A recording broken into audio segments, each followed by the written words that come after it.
have notes. Hey, all right. Hey, welcome to episode 23 of Hangar 18, the punk rock edition of Hangar 18, the long-awaited punk rock edition. And by that, I mean, we just had an idea one day, and really, we didn't even have an idea. Somebody said, hey, can we do a punk rock edition? So we said, yeah, fuck it, we'll do it. That's how that came about. And here with me, as always, is the Spock to my Kirk, the badass baritone Bayou guy, the panty dropper, Dreadwind. That's right. That's how we roll around here. Just yeah, right. Whatever. And we have a special guest star, Minerva. Go ahead. Hi. All right. That's anticlimactic right there. All right. Maxine yeah. bedroom. Yeah, right. So we're doing Maxine. I like that, Maxine bedroom. We're doing punk rock this week, and I've often said that if I wasn't a heavy metal enthusiast as much as I am, I would probably be a punk rock enthusiast, because punk rock to me, it kind of speaks to the fuck authority type vibe. And a lot of libertarians, which I'm a libertarian, a lot of libertarians also are into punk rock, because, you know, it's pretty much the antithesis of, you know, being a bootlicker and a fucking lapdog to the state. So that's kind of why I like punk rock. And again, if I wasn't a metal guy, I'd be a punk rock guy, I think. So yeah, we chose. I could see you with a mohawk. Yeah. Hell yeah, dude! I would rock the shit out of a spiked mohawk. All right, so we chose 10 songs. And Minerva chose 5 of them, and Dreadwind chose 2, because Dreadwind is Dreadwind, and he's going to bring us down probably. And I chose 3, right? And I'm just going to say this right off the rip. And you know, punk rock is what it is, right? And none of these guitarists are like Yngwie Malmsteen. They're not going to like be blazing away on 3-minute solos. Oh yeah, no. So you got to kind of like, you know, judge it by that, you know, through that lens. So anyway, is that a disclaimer towards me? That might be a disclaimer towards you. Yes, later. I mean, all most right. of my favorite songs are like 3 minutes if I'm lucky.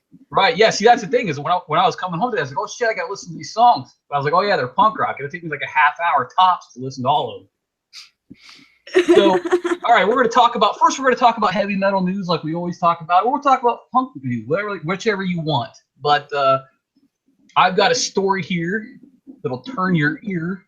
There's a new Comedy Central show, and it's going to feature on it Rob Halford. It's called The Comedy Jam, and basically they bring a comedian out, and the comedian says, hey, he tells a funny story about a song that they like, and then they bring a band out, and the band plays the song.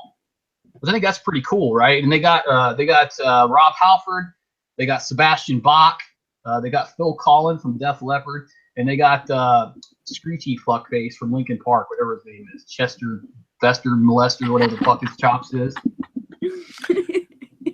You know, I saw something about that. Not the rappy guy, but the other guy. The guy who goes, that guy. The screaming guy. Yeah, the screechy guy. Yeah, that guy. But anyway, there's gonna be a new show, and it's called The Comedy Jam.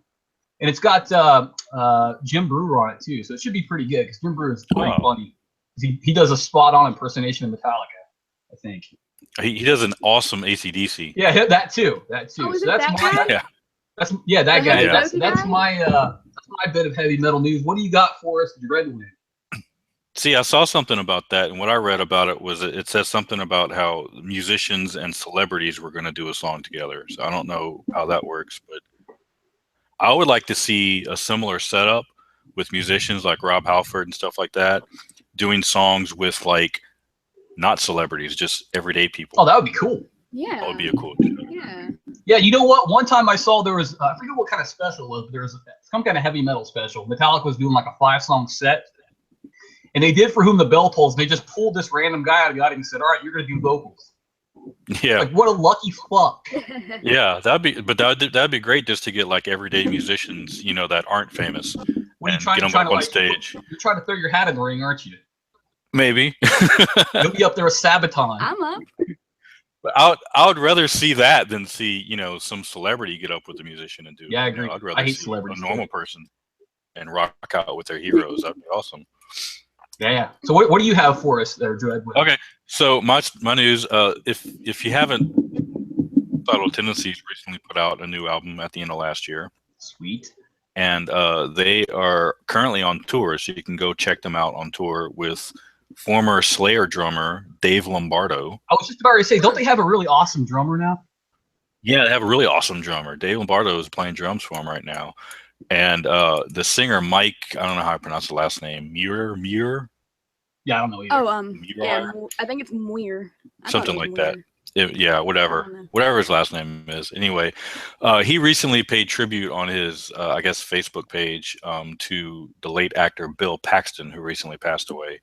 And apparently they knew each other as kids, which I thought was a pretty cool story. That is awesome. They met when they were both. I had no idea Bill Paxton died. Oh yeah, they both worked for the LA Times, and they were delivering, I guess, papers. And it said Bill was a big music guy, and they used to actually go to punk shows together. Bill Paxton was like a great guy too, like all around. Yeah. He did a bunch of charity work and shit too. So. Yeah, awesome. So all right, Minerva, what do you got for us for news item? Well, one of them isn't quite so much news. It's just something that I wanted to comment on. Propaganda is coming out with a new album. Hell yeah. I wanted to talk about this Iggy Pop commercial that's got everyone in such an uproar. Like, have you guys seen that? It's a car commercial and it's got Iggy Pop's music in it. It's got I Wanna Be Your Dog in it. I've not. What's the brand of car? Do you know?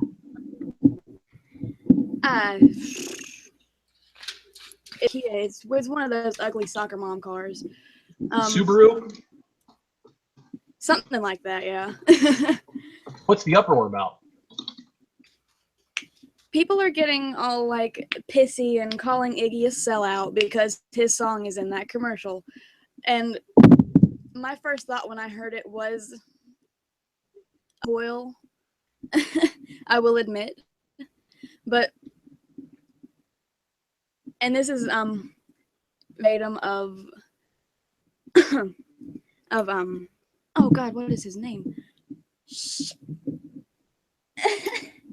I forgot his name, but trust me, he was Black Flag guy. I cannot remember his name to save my fucking life. Henry Rollins? Henry Rollins. Yeah, Henry Rollins. Okay. I still had Bill Paxton in my head for a minute.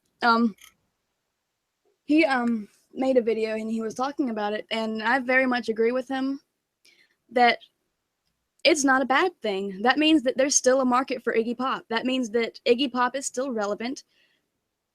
Punk is not fucking dead, and it's becoming, more mainstream.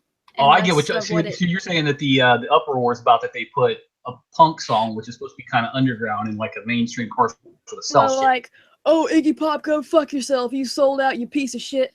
He didn't sell out. There's a fucking market for him. He's making money. I mean, he didn't fucking sell out. Yeah, there's always going to be a market for Iggy Pop because he's pretty influential. I mean, let's be honest. Yeah. I mean, he's a pretty prolific guy. Yeah, he really is. And like, I'm thinking about it, and I'm glad. I'm glad that there's still a good standing. I've always had the outlook, and I understand how people get upset about artists selling out, but at the same time, they need to make money. Yeah, they gotta eat to keep doing what they're doing. Yeah. And it's like, are you not going to buy their album because you think they sold out? Right. Made an album and it's for sale. Should they just give all their albums out for free? Yeah, and every one of those people bitching is going to still buy his music. Yeah, Yep. If I like a band, I want to see them be successful. So I think it's Chrysler cars. Well, although he apparently was in a car insurance commercial too. So. Oh, I think that's what it was. A car Swift cover car insurance. Yeah. And speaking of Iggy Pop, apparently Metallica was on stage with Iggy Pop recently. So. Huh. Yeah, on Kirk Hammett's personal Facebook page, I saw a picture of him with Iggy Pop on stage. I did see something about that. Yep. All right, so that was pretty good. Is that all you got there, Minerva? Yeah, and again, I'm also stoked about that new Propaganda album that they're working on. All right. Cool. Cool beans. All right, let's get right into the reviews. All right. And again, not naming any names, but these guys aren't going to be like Shredalators here. They're not going to be Stevie Ray Vaughan. So try to be symbiotic here with the punk vibe. All right, the first song is from the band The Sex Pistols, and it's the perfect song, in my opinion. It's a perfect band to start the punk show out with, because Sex Pistols, to me, that's like the first thing that comes to my mind whenever I think of punk music is the Sex Pistols. Formed in London in 1975, and this song is off of their Nevermind the Bollocks, Here's the Sex Pistols album, released in 1977. The song was called Pretty Vacant. It's got a great intro to it, and apparently the intro was inspired by the ABBA song SOS. And it's got I can see it. yeah, it's got great vocals by John Lydon on it, and I think the song is good. Oh, I don't have really too many notes about it because these go by so quick. You're like, what the fuck? Okay, but I really liked it, and I give this an 8.0 Dreadwind. Leave it to you to pull out the ABBA reference, huh? No, just hey, I love them. Not really. But okay. Yeah. They're a palindrome. Did you know that? Like race car, you say it the same forwards and backwards. Oh, like mom. Yeah, if you want to be simple about it. Yeah, ABBA's got one more letter than mom. I mean, come on. Hey, that's fucking 33% more complex, motherfucker. So go ahead. Okay, so yeah, I'm with you. It's got a good guitar and drum build up. I thought that was really cool. This is pretty classic British punk. You know, when you think of British punk rock, this is kind of the band you think of. Definitely. And he's got a very distinct voice in here. I did notice in this song it's rather atypical from most punk songs, because there's actually a little bit of more, it's hard to hear, but if you listen for it, there's a little bit more advanced guitar work going on in the background. Yep. Here and there, which I thought was pretty cool. I don't have very many notes either, but as far as punk songs go, this is not a bad one to start with for sure. I give this one an 8.0. All right, we tied up there. What do you think there, Minerva, about Sex Pistols Pretty Vacant? I give the Sex Pistols as a whole a 10 out of 10. I say, glancing back at my Sid Vicious poster.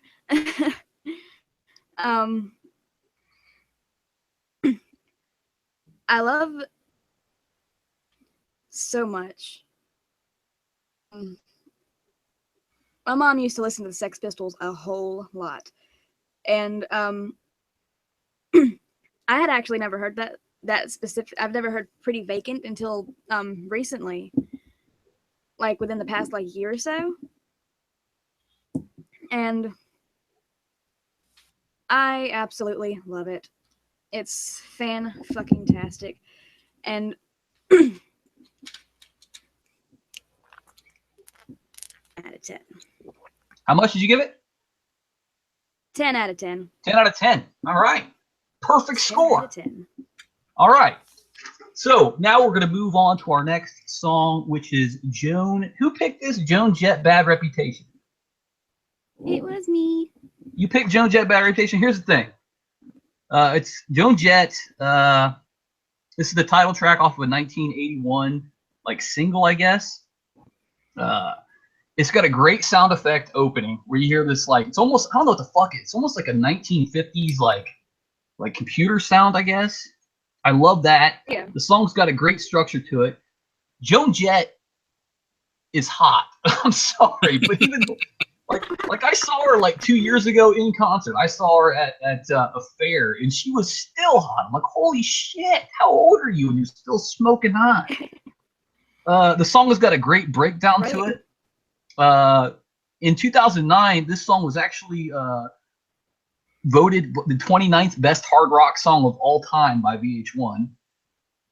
And when I was doing a little research on this song is in 16 different television shows and movies. So that tells you that, like, you know, Yep. some other people have taken notice of how good this song is. And, you know, I was watching one time Rock and Roll Hall of Fame. I think it was 2014. and Joan Jett was up there, and she was doing like some, covers with other people. And somebody basically said, "Why aren't you in Rock and Roll Hall of Fame?" I think she was inducted the next year. So, Joan Jett, "Bad Reputation." It's an amazing song, and I have this song on my iPod, and I listen to it all the time when I'm working out. And I give this song a 9.0. Dreadwind. Joan Jett. Yeah, my first note is she's hot.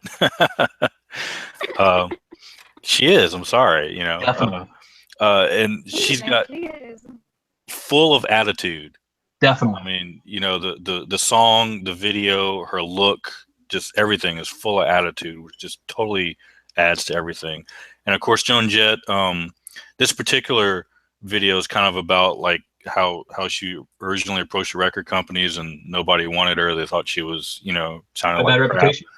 And then of course she gets a little bit of success with one her big hit there, "I Love Rock and Roll," and all of a sudden everybody loves her, right? So all the record companies, that is. So it was cool. It's a cool video. I like that.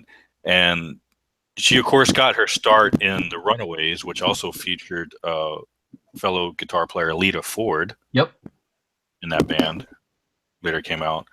But it's a cool song. It's Joan Jett, The guitar solo I thought was kind of funny because it's literally one note the entire solo. But he just plays the one note over and over and over again.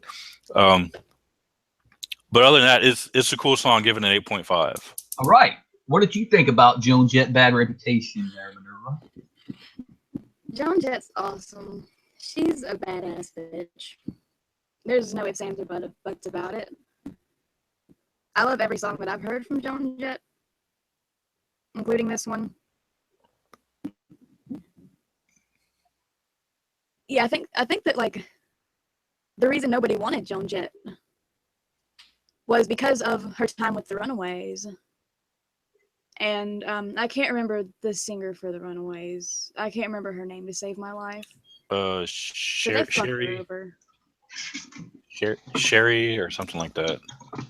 Something like that. But yeah, they fucked her over bad. Sherry, what is it? Yeah, but here's the thing. I mean, like how they had Lita Ford, Sandy West, Jackie Fox, Joan Jett, and Sherry Curry. That's it. Yeah, Sherry Curry. Yeah, Sherry Curry. Yeah, she apparently released a solo album too, but I've never fucking heard of her until just now. And I have heard of Joan Jett. So go ahead. Yeah, so yeah, Lita Ford did that. Lita Ford had a duet with Ozzy. Yep. Yeah. Oh yeah.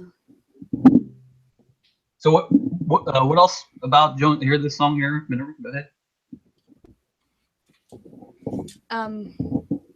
I think it's a great song, and regardless of the reason that it was written, good for any possible context. It's fan-fucking-tastic, and it set a really big trend, at least I think, in women, and saying, you know what, yeah, you're right, fuck everybody, I'll do what I want.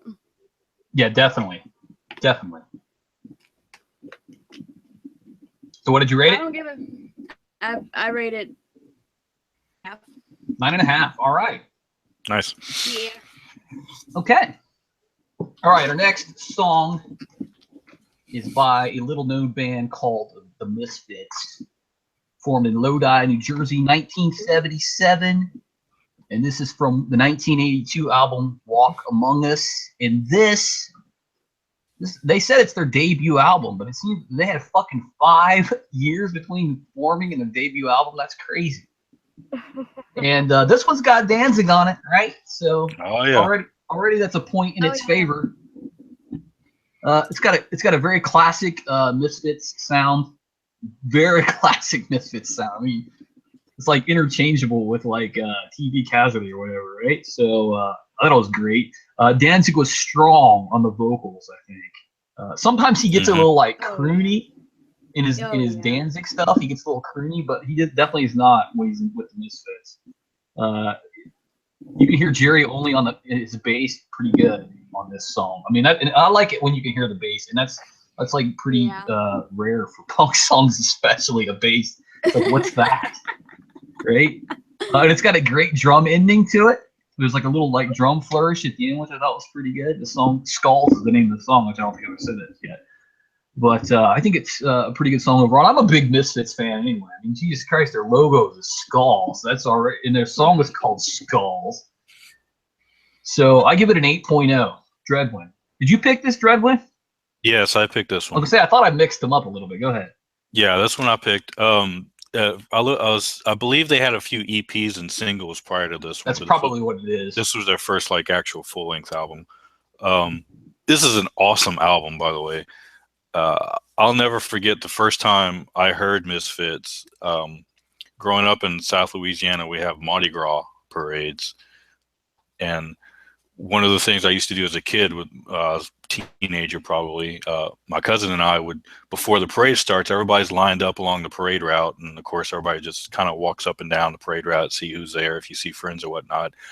And the people that are lined up on the parade route usually have their trucks or cars or vans or whatever out, and every now and then some of them will have like a stereo playing. And we were walking up and down the parade route, and we got in front of this one group of guys who my cousin knew one of the guys in the group, and they were playing this album, The Misfits, and it was the first time I'd ever heard them. And I was like, "What is that? It is awesome!" And I just fell in love with The Misfits from that point on, and I went out and got the album, and it's great. It's an awesome song from an awesome album. It's a little bit different from your typical punk stuff, because a lot of punk is very politically oriented. Yeah, this is more like gothic horror. This is a very much horror oriented, where a lot of horror themes and stuff, a lot of dark lyrics and horror themed, which I like. It's a catchy song. It's got a lot of sing along parts to it. I love it. I give it a 9. Oh wow, damn! All right, I love the Misfits. What did you think about the Misfits Skulls?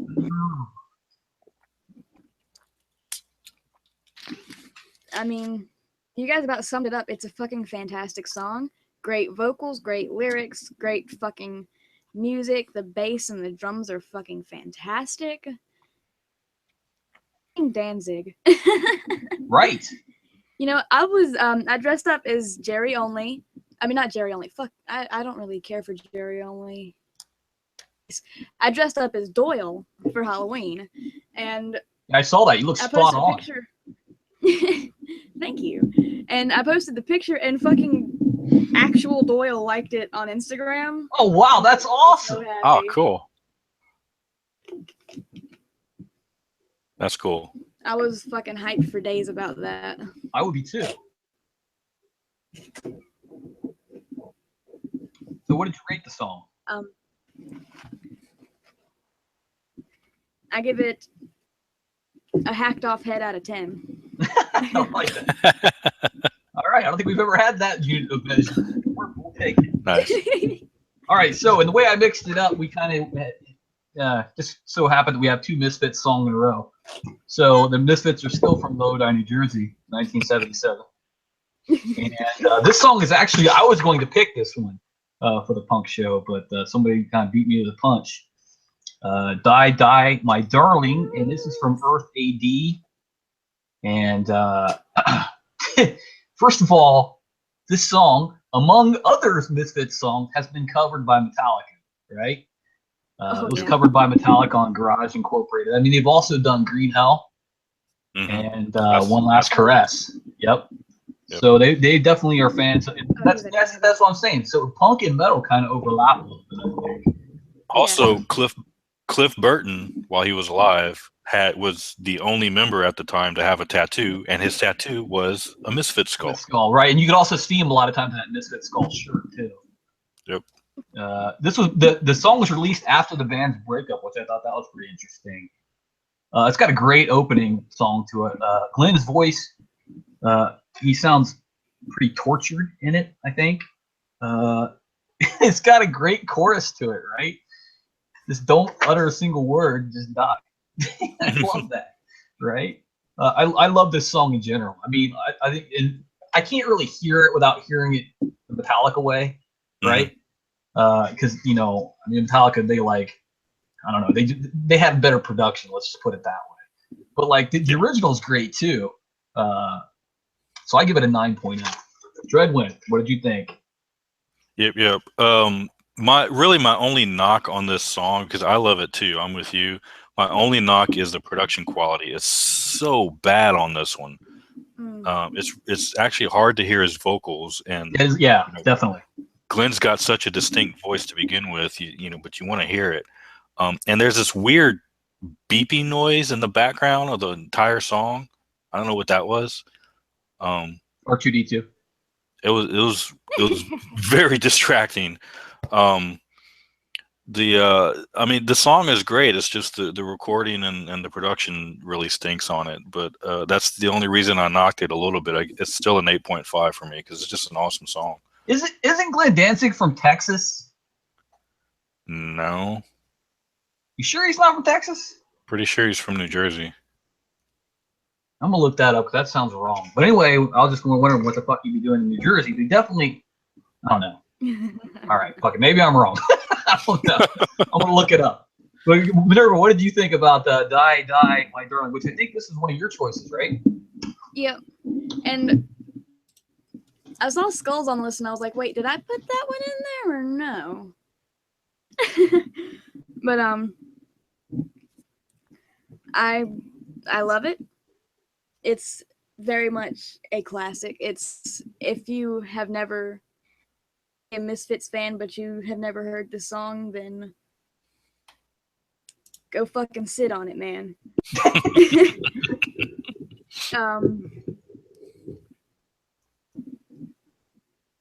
I agree that the production value is a little bit wonk, but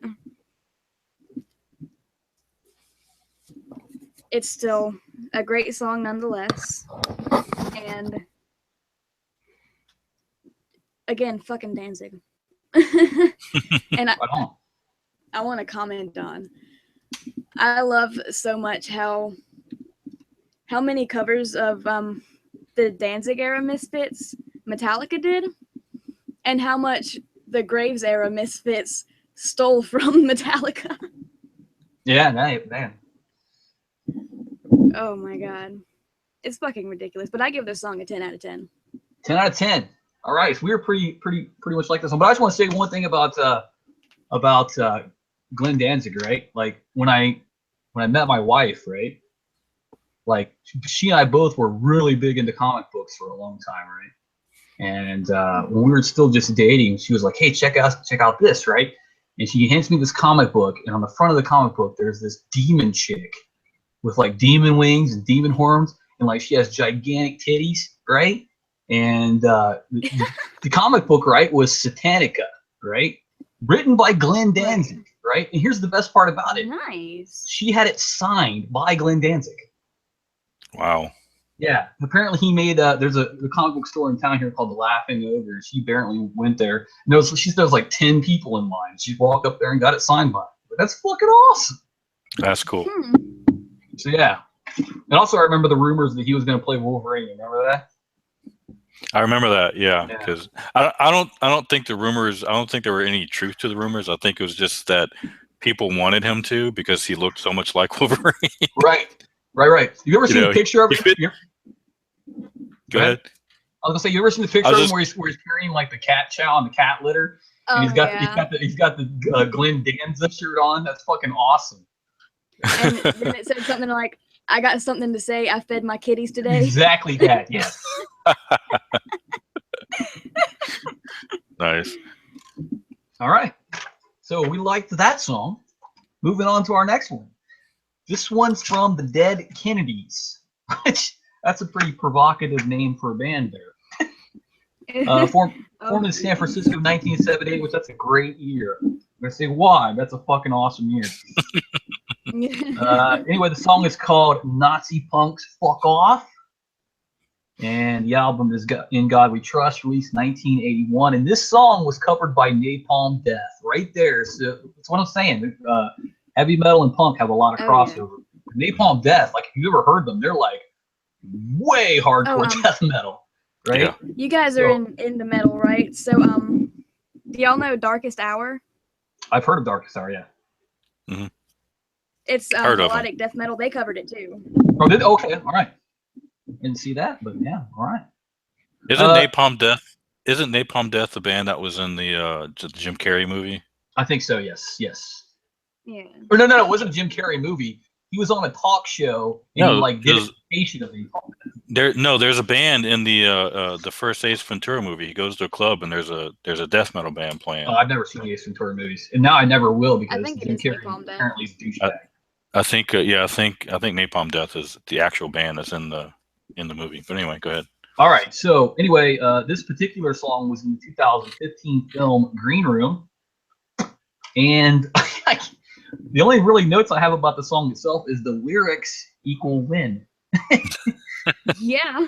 Because I mean, like, as far as like political extremists go, both of them from either side are pretty much nut jobs and like are to be mocked at every opportunity because they're so out of touch with reality, right? So anyway, I gave Dead Kennedys Nazi Punks Fuck Off a 7.0 dread win. Yeah. Here we go. It's fast. I really couldn't hear the music. All I could hear was him yelling over the music, and I couldn't understand the lyrics with the exception of the chorus, which was Nazi punks fuck off. It was also by far the shortest song, which is saying something. I think it was barely a minute long, right? Yeah, I know they're a big punk band and a lot of people love them. I was not a fan of this one, so. Dead Kennedys is definitely an acquired taste. What's your rating there, Yeah. Redwin? 5. Oh, wow. Damn. Shit all over. Yeah. All right, Minerva, what did you think? Let's bring us back up here. Go ahead. See, I'm all love for Dead Kennedys, man. Fucking Give Me Liberty or Give Me Death was like, but In God We Trust is also fucking great. Or In God We Trust Incorporated, rather. A little bit of fun things with this song. It started the whole punk trend with the crossed out swastikas. And it kind of sort of gave the anti-racism movement of the punk scene its kick. In the opening of the album version, because it was originally released as a single, and with the B-side of Moral Majority. In the opening for the In God We Trust Incorporated version, Jello Biafra mentions that the sound engineer Martin Hannett, I think his name is, he had worked with Joy Division and the Buzzcocks. He accused him of overproducing the record. The funny thing, he didn't work with the Dead Kennedys at all. He didn't have anything to do with that album. Oh, wow. See, when you said Jello Biafra, my ears perked up because that like brings to mind Sepultura and Green Jello. Yeah, Jello Biafra is a very interesting person. He actually he ran for governor of California. Too bad he didn't win, really. Yeah. Because Jerry Brown's a fucktard. He was going pretty strong, and this was I think like the 70s or 80s when he was running. And he was going pretty damn strong, and then he came out with this crazy shit at the very last minute, and the citizens of California were just like, no. Because he's a fucking crazy guy. But I love the song. You gotta look up the lyrics if you want to know shit about it. But I love it. I love fast-paced, raw, fucking all that good stuff. Love Punk it. music. Well, yeah. So what was your rating? For simple nostalgia purposes, because Dead Kennedys is another band that I grew up with, I give it 9.5. 9.5. All right. You're breaking up on us a little bit too here. Okay. Our next song is from the band The Ramones, and like right after the Sex Pistols, I think of the Ramones as far as punk goes. Ramones formed in New York, 1974, and I've actually seen the Ramones live. So that's like the second band on here I've seen live. I saw them live. They were opening for White Zombie, which is nice. Yeah, it was nice. The song was called "I Want to Be Sedated," and it's from the Road to Ruin album, 1978. Again, that's a pretty good year. Not saying why, but saying it's a pretty good year. It's got a great bouncy intro. It's classic Ramones song, right? It's probably one of their more popular songs, "I Want to Be Sedated." And it's the whole song is about like the touring life where, you know, you're just, you know, 24 hours a day rushing around to like this and that. And they want you to hurry up to go here and hurry up to go there. And then like you're basically left in a town and you don't know anybody and there's nothing to do. It's got a great main riff. I mean, whatever that word is that I wrote that I can't read now. And I love the bam bam part. It's so great. So yeah, there's that. I really like this song. I give it a 9.0. And we'll go ahead and go to Minerva first on this one. Go ahead.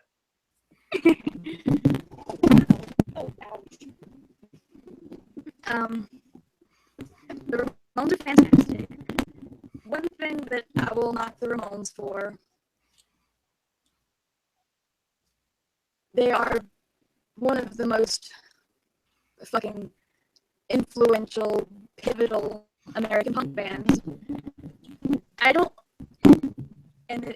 Coming from a punk music fan. Yeah. I don't like, for the most part, how all of their songs are just repeat of the same chorus and verses. Music. Something I thought was really cool about this song is National Public Radio, NPR, in 1999 put it, it was on the list of 100 most important American musical works of the 20th century. Yeah, that makes sense. But I love the song. It's great. You know, I like that it's bouncy and nobody can resist singing along to the bam bam bam part because it's fun. Definitely. So what was your rating? So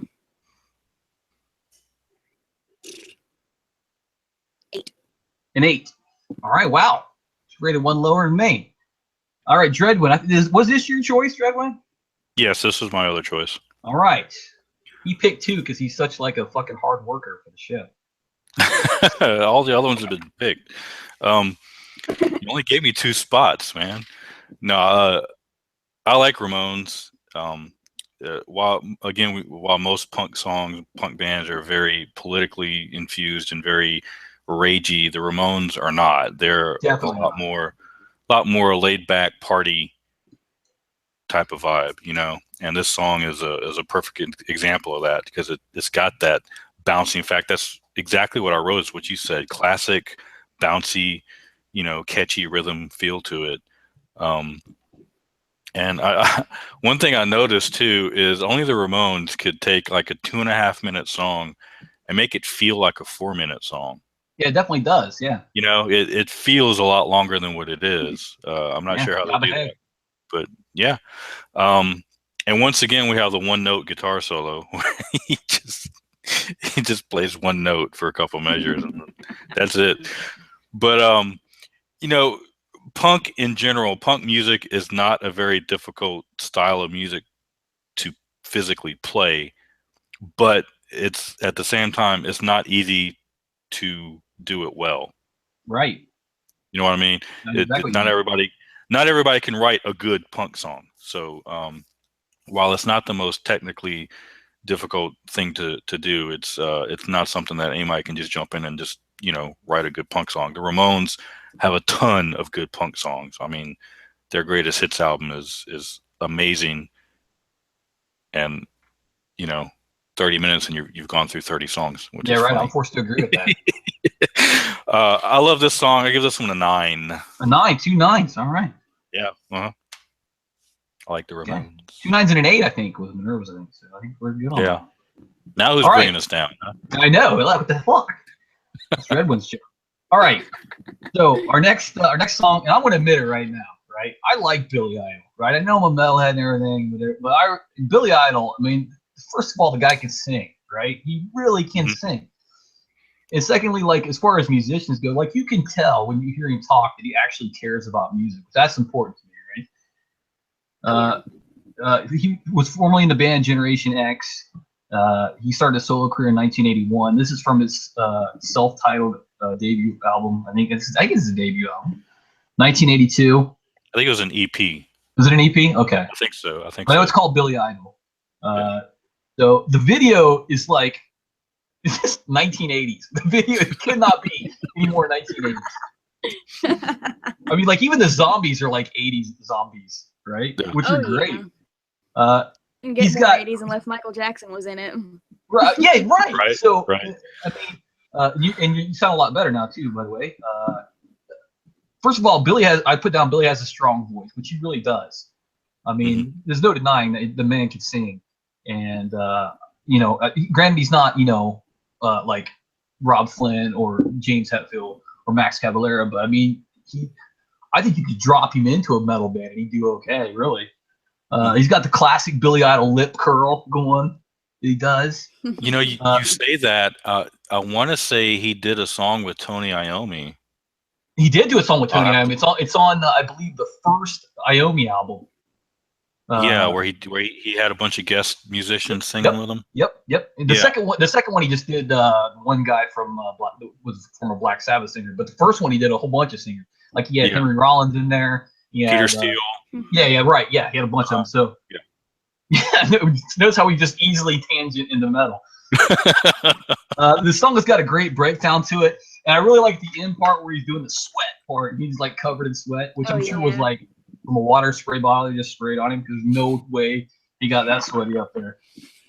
So I give it an 8.0 because, like I said, I'm a fan of Billy Idol. You know what? I'm not going to be ashamed of it. Fuck it. Nerve, what did you think about Billy Idol? Wait a minute. I didn't fucking say the name of the song. The name of the song is Dancing With Myself.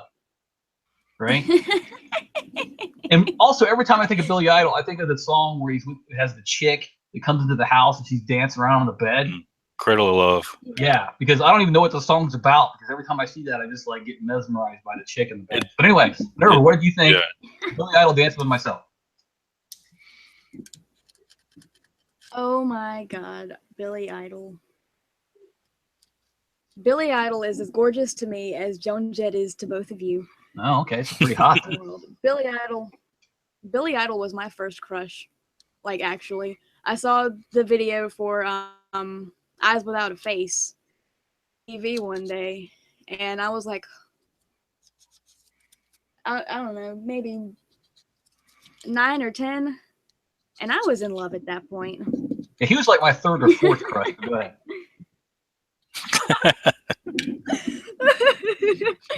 Well, a little bit of background for this.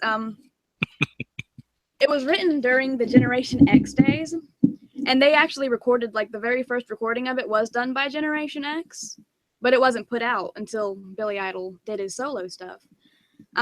It was inspired when they went to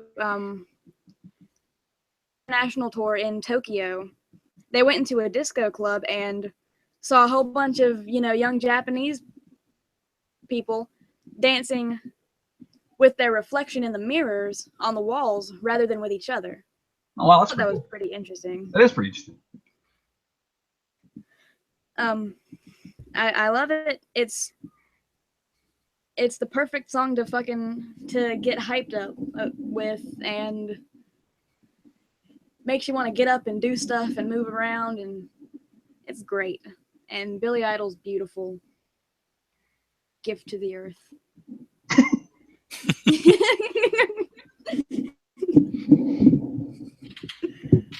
I've had so many people argue with me, Billy Idol's not punk. He's the best. I love him. I give it a 12. A 12 out of 10. All right. I think that's the highest score we've ever had. It is. Because of simply because of how beautiful Billy Idol is. All right. That gives it that extra 2 points. All right. Yeah, I can deal with that. All right. So yeah, I think we even heard a little bit of a Southern lilt there in that review, but okay. Dreadwind, what did you think of Billy Idol Dancing with Myself? So yeah, Thundercracker's crush list goes from Joan Jett to ABBA to Billy Idol. Hell yeah, dude!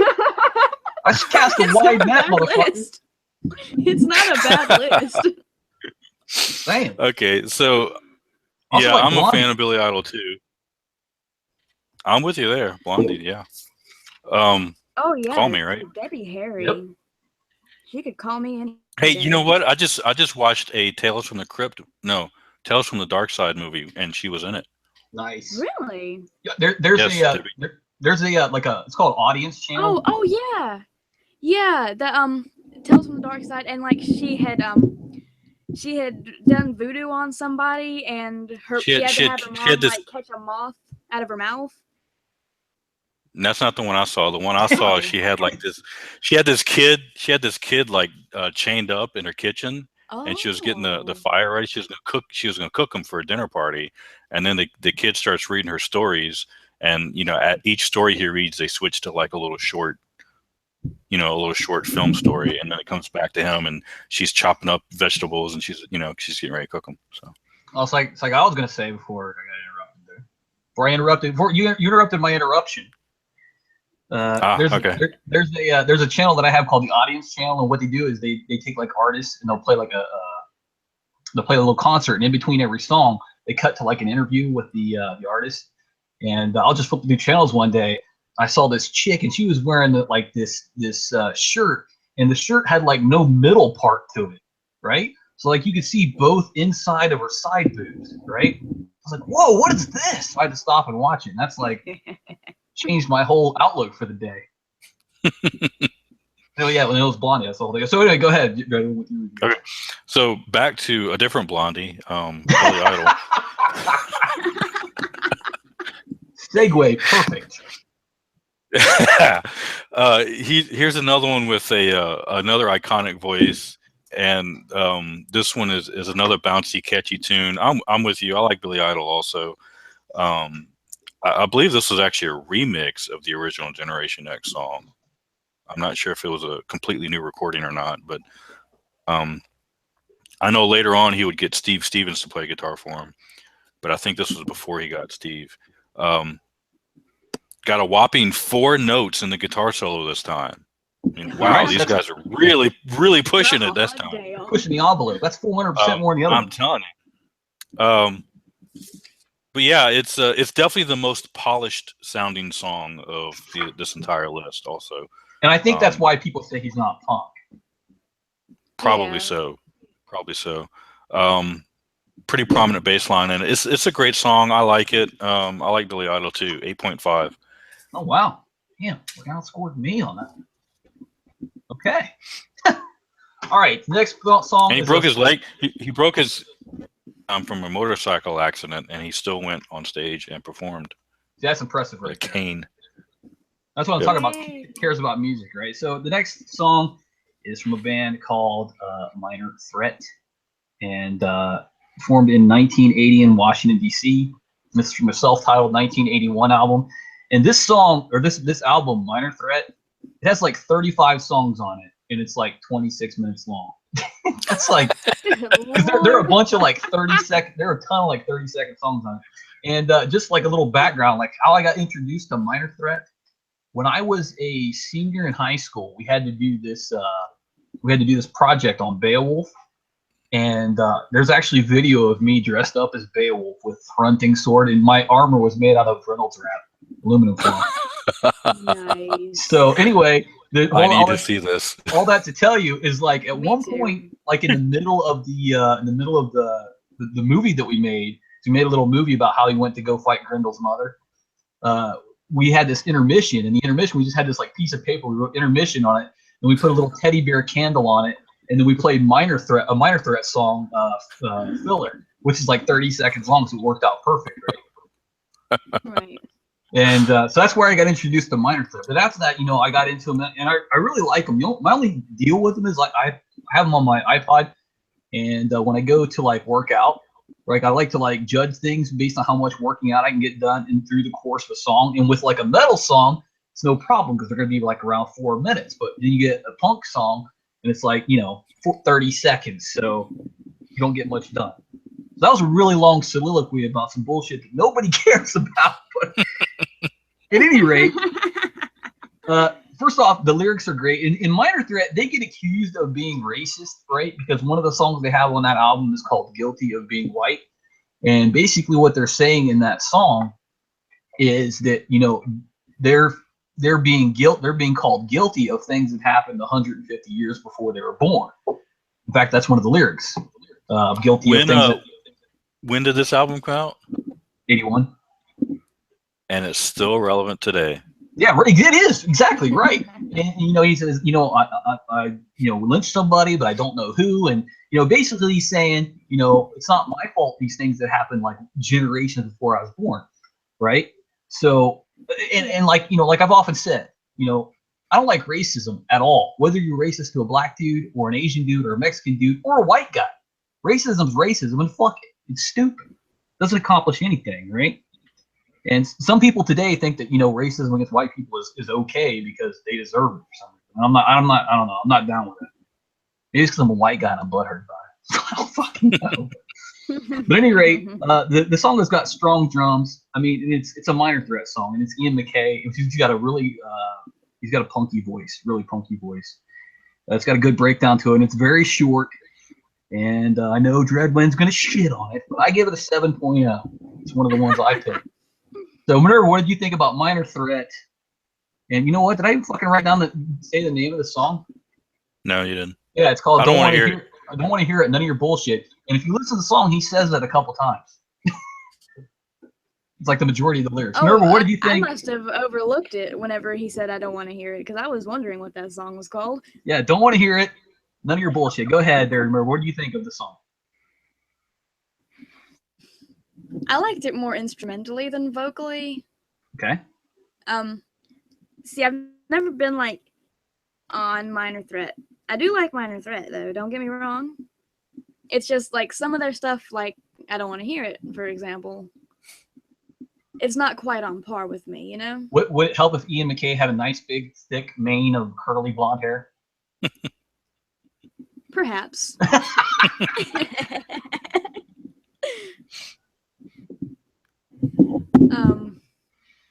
I don't really have much to say on it. I give it a 6.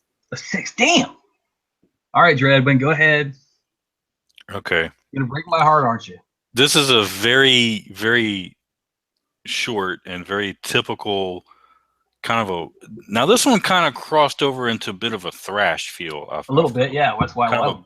Kind of a punk thrash feel to it. It's very fast, a lot of yelling in it. I don't have very many notes on it.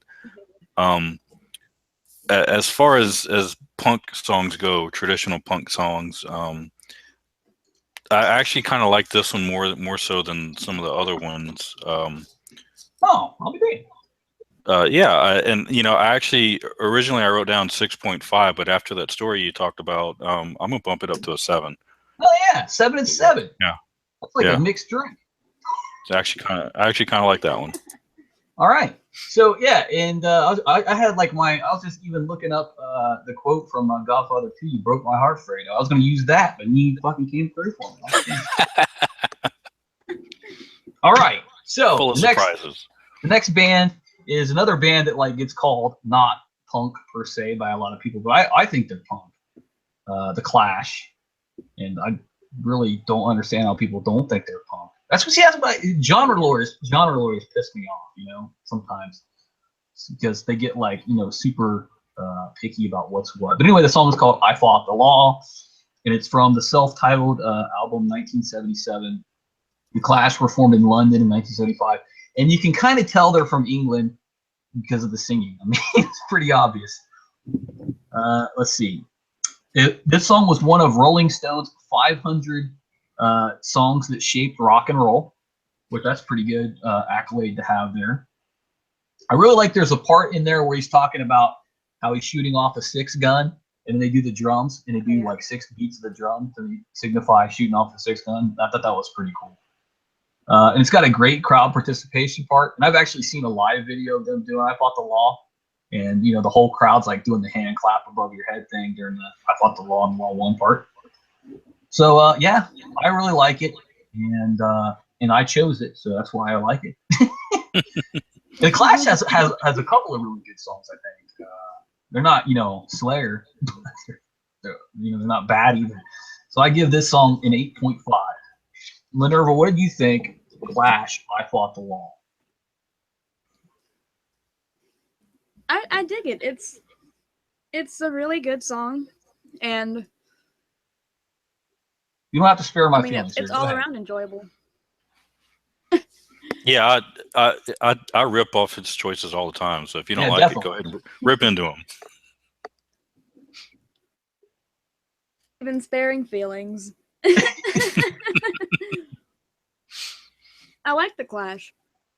I really hate this hierarchy of if you like the Clash, then oh, shit. The Clash isn't punk. The Clash is overrated. I don't like that because they are punk. Sure, they're overrated, but they're still fucking good. Okay. I always thought this song was a cover. Am I wrong?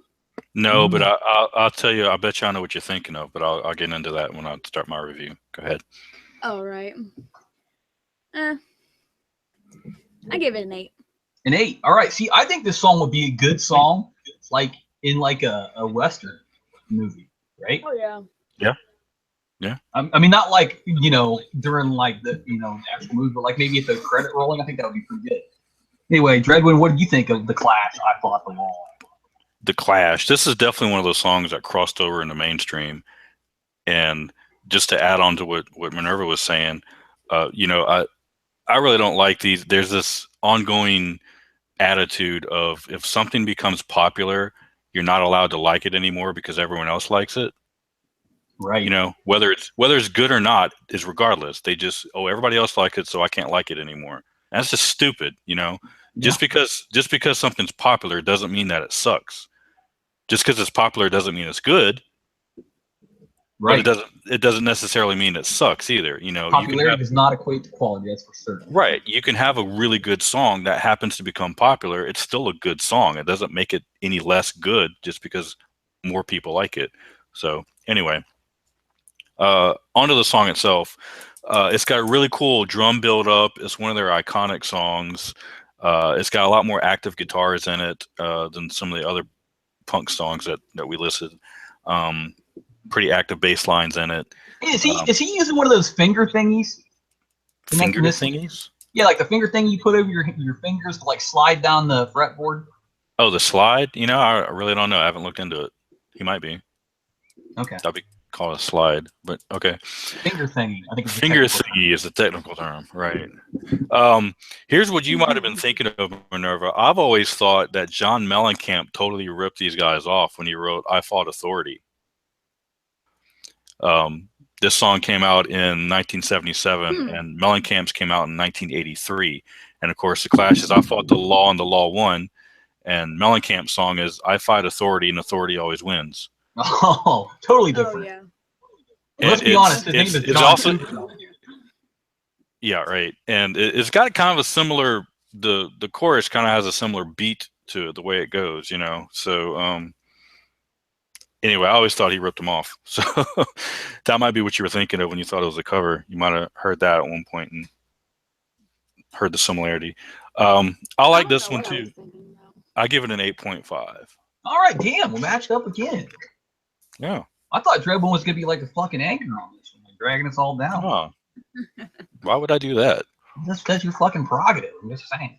No. Well, we're not done yet either. All right. All right. The next song is by The Exploited, and they are from Scotland, from 1979. And Scotland. Yeah, so they're from Scotland. And remember, if it's not from Scotland, you gotta say it right. Scotland. It's not from Scotland. It's crap. Right? That was a great SNL bit right there. You don't know what that is? It's got Captain Picard in it. So anyway, so they're from Scotland and they're doing punk. So they got like 2 strikes against them as far as understanding what the fuck they're saying, right? Anytime I hear like a Scottish accent and the mention of SNL, I always think of the Sean Connery bit when he's on Jeopardy. Oh yeah, that's amazing. Oh yeah. All right, the song is called "Punk's Not Dead," and it's the title track, their 1981 release. And really, the only 2 notes I have on this is it's got pretty good drums and classic punk vocals. I give it a 7.0. So, what did you think? I think this was one of your choices there, Minerva. So, what did you think of Exploited Punk's Not Dead?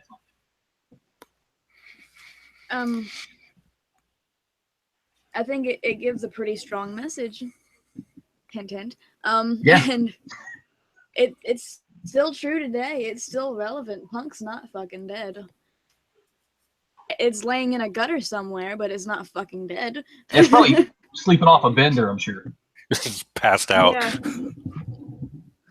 Go to bed drunk, wake up drunk.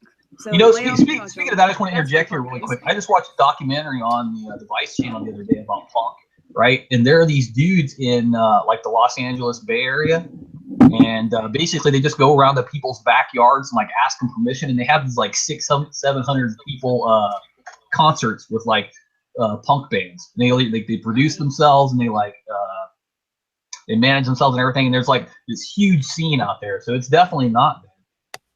Oh yeah, no, it's not. Now this song, and you know, the album title "Punk's Not Dead" was a reaction to Crass's song "Punk's Not Dead." I mean, Punk is dead. Whoops. And Crass is fucking wrong, but it's okay, guys. Still love you guys.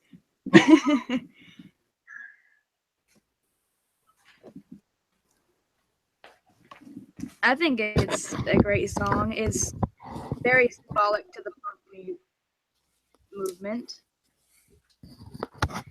It's energetic. It was real. I love it. 9 out of 10. 9 out of 10. All right, Dreadwind. Okay, it starts off with like a live intro. I guess they're in a club or something, and I can't understand a single word he says because he's talking to the audience at the beginning. It's Scottish. Scottish, very thick Scottish accent. The whole thing's about 2 minutes long, so it's your very typical British punk sound. I mean, if you imagine what a British punk band should sound like, this is pretty much what a typical British punk band sounds like. A lot of bass. It's really hard to hear the guitars, loud vocals, a lot of yelling. That's about all I have on it. Didn't like this one. Yeah. Aw. Sorry, I didn't like this one. 4.5. Oh man, Yeah. Aw, man. I think that might be your second lowest rating ever. Jeez. Probably. Yeah, I really didn't. You know, Like it's only this above that. It's only above that shitty band out of Canada we did that one time. Yeah, that was bad. All right, so okay, that does it for our songs. That's all 10 songs, and yeah, I think it went pretty good.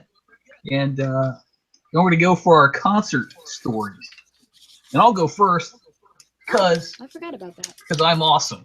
So here we go. This isn't even necessarily a concert story, right? Like we're at Cedar Point, which is a theme park in Sandusky, Ohio, and it was me and a buddy of mine, and he's like a fellow metalhead, and he's like 6'5", and he looks like he wants to murder people all the time, even when he's happy. He just has that look like a fucking serial killer. He's just evil looking guy, right? So we were walking around Sounds this like place. me. Yeah, definitely, right? And yeah, my dad too looked like that. So we're walking around this theme park, and we see these 2 guys, and one of them has a trombone, and one of them has a sousaphone. I think it's a sousaphone. Sousaphone's the one you walk around with that comes out over your shoulder, I think. Yeah, I think so. Anyway, so one guy's got a sousaphone, one guy's got a Or trombone. They're tuba or playing like some something. little band thing, and so they got done. Like they were like 20 steps away from us when they got done playing whatever song they were playing, right? So when they walked by us, I said, "Hey, that was awesome, but play Iron Man, right? Just as a joke, right?" But then like they walked past us like 5 steps later. They started playing Iron Man. They're like, da, da, which is fucking great. It made my whole week. So that's my concert story. So not really a concert, but it was live music and it was pretty funny, I thought. 2 dudes, like 2 fat band camp guys playing Iron Man on their brass instruments. Nice. Dreadwin, what would be your concert story of the week? Ooh, honestly, I'm running out of concert stories now at this point, but I do have at least one more I can share. This was a long time ago. I got to see one of the many times I got to see Acid Bath play live, and I had some friends that were in a local band who used to always open for them whenever they played in town. My friend's band would always open for Acid Bath, and their band was called, I think they were still called Fuel at the time. Now, this is not the Fuel that everybody else knows. They had to change their name because of that band, Fuel. So, Did they give you fire and that what you desire? no, they didn't. But they did a really cool heavy metal cover of "Come Together," Okay. which is pretty neat. And but anyway, so for the actual show itself, there was this girl that I was working with that I was kind of interested in at the time. And so I invited her to go to the concert. Well, it was more like I'm going to be there if you would like to show up also. It'd be kind of neat type of thing, right? So so I show up with a friend of mine, and she shows up with a friend of hers. And the funny part of the story is at one point I missed this, but I got the story afterwards. Apparently, her and her friend had to go to the bathroom, as they do, and they were walking towards the bathroom, and her friend was turned back looking at her. They were talking whatever they're talking about, and her friend walked smack into the wall, just bam. So of course they had a big laugh about that and had to go run in the bathroom after that. But then they came back out, and me and the girl I was interested in were up front next to the stage, and Acid Bath comes on, and they're playing and everything. And eventually it turned into before the concert was over, it was kind of a makeout session. And the cop, the thing had ended, and everybody was leaving, and actually had the cop come up to us and say, kind of tap us on the shoulder and goes, I kid you not, he said this word for word: "You guys don't have to go home, but you do have to go." Nice. Which was hilarious. And I can tell that story because I ended up marrying her. So. Oh, wow, nice. That's my wife. I like that. Pretty good. Okay. So, Minerva, what was your concert story of the week? My memory is blurry on this. I have I've never been to like an actual, actual band, because that's terribly incorrect. But you get what I mean. I used to go to a lot of concerts for some friends of mine where they had a local band. It was called Against an Army. And I actually right now work with the lead singer, or ex-lead singer, I guess. They were screamo. I don't like screamo. I went to support my friends. Wonk wonk.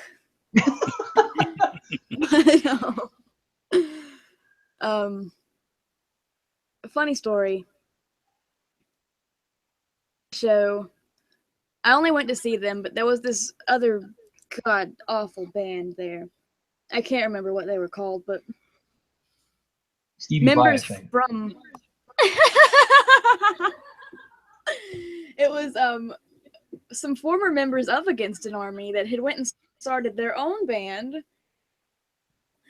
and they fucking sucked. But like once their set's over, I'm there with a buddy of mine, naming names because in case he ends up watching this. A buddy of mine and me, we're sitting at a table there, and that band, I cannot remember what they were fucking called. They're so irrelevant to me. But the drummer like walks up, puts his car keys on the table, and says, "You know, if you guys want to Get with it. You can use my car. What the fuck? Wow. Wow. Yeah, it was real fucking weird, man. That kid does is sound weird. kind of weird. Wow. All Makes right. you wonder. Makes you wonder if he had like a camera set up in there or something. Yeah, right. That's creepy. All right. Well, yeah. But no, okay. for Well, the I think record, me and my buddy would never get with it. that's just a weird way of even saying it, right? All right. So I think Yeah. that about does it for this episode of Hangar 18, the Oi edition, and we ran a little bit over, but that's okay because we had 3 people, and this time it was posed to 2. It's And, punk, man. Come on. Yeah, right. We don't have to conform to your rules of 1 hour. So anyway, I want to thank our guest star, Minerva, of course, and it was her idea to have the whole punk show, which I think worked out pretty good because Was it? yeah, it worked out really good, I think. So we didn't have technical difficulties this time, so there's that. So anyway, next week you can check us out for our new wave of British heavy metal edition, and that was actually suggested by Minerva's life partner there, her significant other, Blake Russell. And yeah, that'll be next week, and that'll be cool because hey, new wave of British heavy metal actually knows some stuff about that stuff. I know, right? Me too. Yeah, but that stuff's pretty like well within our sphere, right? And that was a good idea too. He came up with that one, so we're gonna have him on, and that'll be cool. And tomorrow, if you're in Kokomo, Indiana, at Kokomo Toys, you can see me in my Cobra Trooper outfit with a whole bunch of other Cobra people. I think there's gonna be like 5 of us there. We're doing a photo shoot there, and they're like getting the snake armor ticket back to Washington D.C. And next weekend will be Columbus Toy Show. I'll be at that too, along with the Baroness and a Cobra Viper. And that's about it for me. So I just want to say, I can't even say horns up this week. I guess maybe like mohawks up, something. I don't know. So yeah, that's me. Gabba gabba hey. Yeah, gabba gabba hey. Dreadwind. Finger salute. Yeah. I just want to say if you're going to be this weekend, if you're going to be in Clearwater, Florida, at the Arby's on Main Street, I will not be there. What the fuck? Man, that was like a subtle jab. And if you're going to be at the Tel Vista call center in Danville, I may or may not be there. And so Minerva, your sign off? You can't really see it, but 2-finger salute. All right. So there you go. All right. We're out. Have a good day, everybody.